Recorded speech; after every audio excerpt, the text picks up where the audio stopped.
నేను మీకు ఈ ఉదాహరణ చెప్పేటప్పుడు మీరు పవిత్రమైన మనస్సుతో వినవలసి ఉంటుంది. ఇది యథార్థముగా జరిగిన ఒక విషయాన్ని మీకు మనవి చేస్తున్నాను. కబీర్ దాస్ గారి భార్య ఉండేది లోయి అని. ఆ తల్లి మహా అందగత్తెడు. కబీర్ దాస్ గారి ఇంటికి ఎవరైనా సాధు పురుషులు వస్తే ఒళ్ళు తెలిసేది కాదు, మహాసంతోషం. ఓసారి ఇంటికి బోలెడంతమంది సత్పురుషులు వచ్చారు. లోయిని పిలిచి వీళ్ళందరికీ రాత్రి భోజనానికి ఏర్పాట్లు చేయి అన్నాడు. ఆవిడ వంటింట్లోకి వెళ్ళి చూసింది, బియ్యపు గింజ లేదు, ఉప్పు బద్దలే లేదు ఇంట్లో. ఏం చేస్తుంది? పక్కనున్న ఒక వర్తకుడి దగ్గరికి వెళ్ళి, నాకు అన్నం తినడానికి అక్కర్లేదు, నా కొడుకు తినడానికి అక్కర్లేదు, నా భర్తకి సత్పురుషులకి అన్నం తినడానికి వెచ్చాలు అరువు ఇమ్మని అడిగింది. ఇస్తా, మీ ఆయన తీర్చడు, ఎప్పుడూ భగవన్నామని చెప్పుకు తిరుగుతాడు, రూపాయి సంపాదించాలన్న తాపత్రయం లేదు, తీర్చడు. ఎలా ఇస్తాను? ఇవ్వలేనన్నాడు.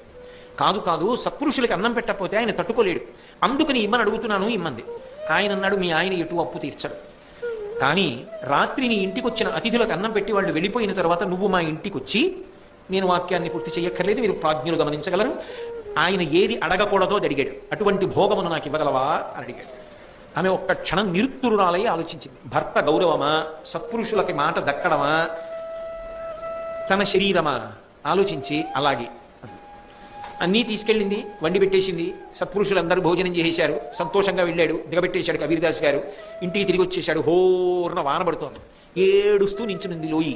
ఎందుకు లోయి ఏడుస్తావు? ఇంతమంది సత్పురుషులకు అంత మంచి భోజనం వండి పెట్టావు, ఆనందపడాలి కదా అన్నాడు. ఆమె జరిగిన విషయం చెప్పి. ఇంకొకడైతే ఎంత ఆక్రోశం చెందుతాడు. ఆయన అన్నాడు, ఆ వర్తకుడు ఎంత గొప్పవాడు లోయి, ఇందులో ఏముంది? చర్మము, రక్తము, మాంసము, కొవ్వు, అస్థి, శుక్ల, మేధ, 7 పదార్థములున్నాయి. ఈ చర్మాన్ని ఉత్తరిస్తే లోపల నెత్తురు ఉంది, ఎముకుంది, మాంసం ఉంది, ఏముంది కనుక? ఇంత అల్పమైనటువంటి కోరిక కోరాడా? ఇంత చిన్న కోరికకి ఇంతమంది మహానుభావులకు అన్నం పెట్టడానికి సరుకునిచ్చాడా? మాట తప్పకూడదు లోయి. తడిసిపోతే ఆయనకి అనురక్తి తగ్గచ్చు. గొడుగు పట్టి తీసుకెళ్తానని గొడుగు పట్టి తీసుకెళ్ళాడు భాగ్యని. లౌకిక దృష్టితో చూసినప్పుడు చాలా అసహ్యంగానే కనపడుతుంది, నేను కాదను. తలుపు కొట్టాడు. ఇంత వాన ఉరువులు పిడుగులని వర్తకుడు పడుకున్నాడు. ఆయన లేచి వచ్చి ఎవరన్నాడు? నేను లోయిని అంది. ఆయన ఆశ్చర్యపై తలుపు తీశాడు. రామనామ భజన చేస్తూ కబీర్ దాస్ గారు అటు తిరిగి ఉన్నాడు. ఎలా వచ్చావు అన్నాడు. మా ఆయన తీసుకొచ్చారు. మీ ఆయన ఎందుకు తీసుకొచ్చాడో తెలుసా నిన్ను అన్నాడు. తెలుసు అంది. మరి ఎలా తీసుకొచ్చాడు అంది. అంతమంది సాధు పురుషులకు అన్నం పెట్టడానికి అరువిచ్చిన మహానుభావుడు ఏమడిగాడు కనుక, కంపు కొట్టే ఈ చర్మాన్ని కదా, ఈ శరీరాన్ని కదా అడిగాడు అని తీసుకొచ్చాడు. ఆయన ఒకసారి కబీర్ దాస్ వంక చూశాడు. రామనామని చెప్తూ తేజోమూర్తి నిలబడున్నాడు సాధు పురుషుడు. ఆయనకి జన్మలో పట్టుకున్న కామ పిశాచం వదిలిపెట్టేసింది.